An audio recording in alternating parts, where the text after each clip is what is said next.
just in general, is the city required to meet all the standards of the Affordable Care Act as private business does?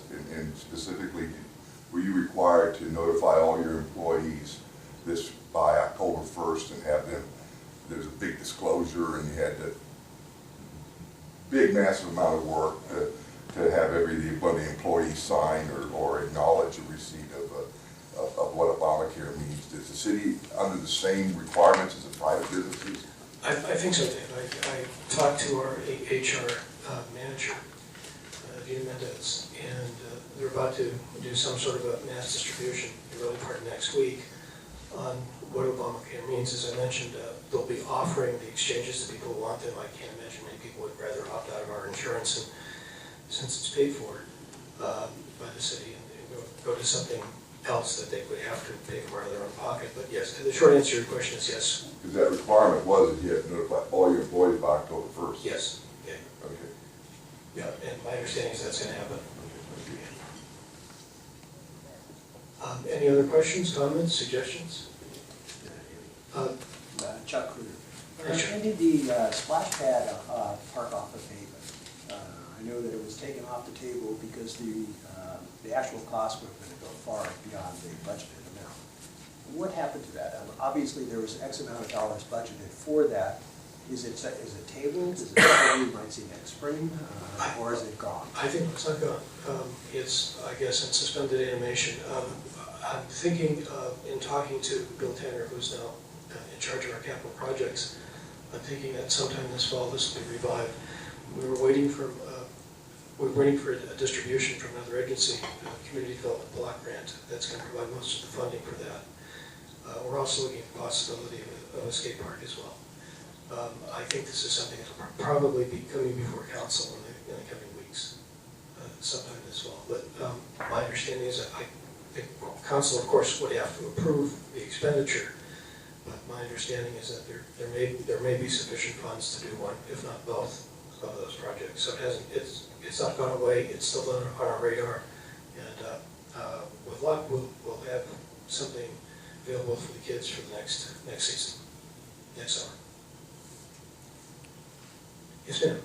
You referenced earlier the department study that you did last year. What was the result of that study? I don't recall seeing any results from that. There was a reorganization in our development services department. The city attorney has not yet gotten to it. We need to have the report redacted because it involved personnel, and that's privileged information. But basically, that department was restructured. Instead of being headed by somebody on the building side of the equation, we have somebody, one of our planners, being the director of that department. We're down to 2 planners. My understanding was before I got here a couple of years ago, we had 5 or 6, possibly more than that. I mean, if one of my employees here, who predates me tenure-wise, can tell me what that is. But there was, I believe, a separate planning department. Planning and building were separated. As we lost employees over the years, planning and building were combined into development services, and the big changeover that occurred as a result of the study was just a kind of change at the top. We now have planning in charge of that department aside from building. And quite honestly, that's the way it is in many municipalities. I mentioned I've worked in several of them. Typically, sometimes building is a separate department, planning is its own department, but I've never seen it folded into just 2 people, into a development services department.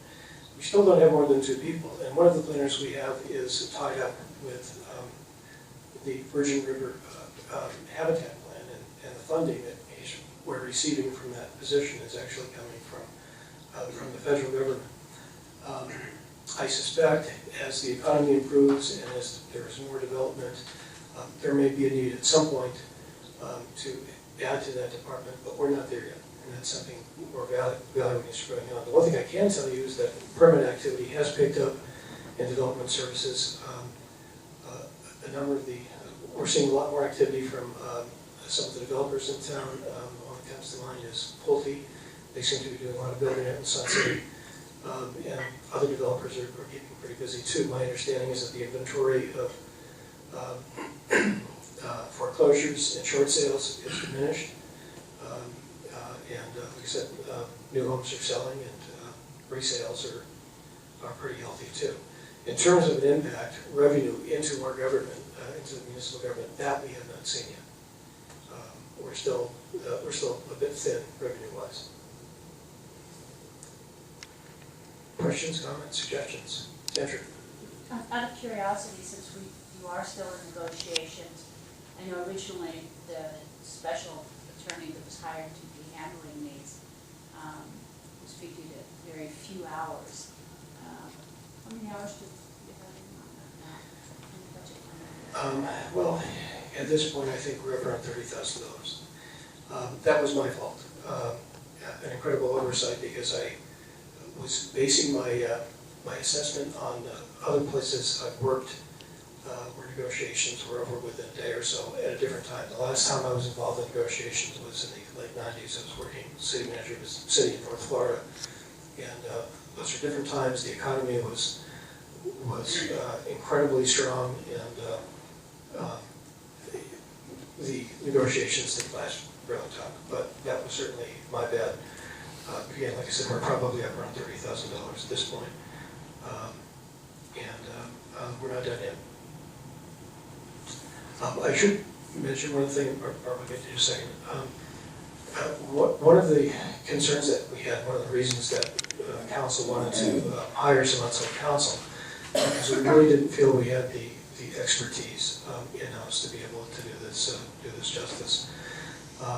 It's been helpful, certainly costly, but it's been very helpful, and I think the council is happy with the service that we've received so far. Again, it's impossible to predict outcome, but we've looked at things that needed to be looked at and probably haven't been looked at in prior years. Whether or not we will continue on the negotiations with that kind of legal assistance is still an open question. Right now, negotiations are for fire and Teamsters.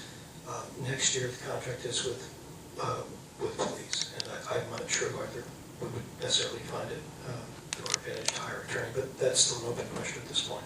And again, the ridiculously low estimate that I gave was my fault entirely. So, my apologies.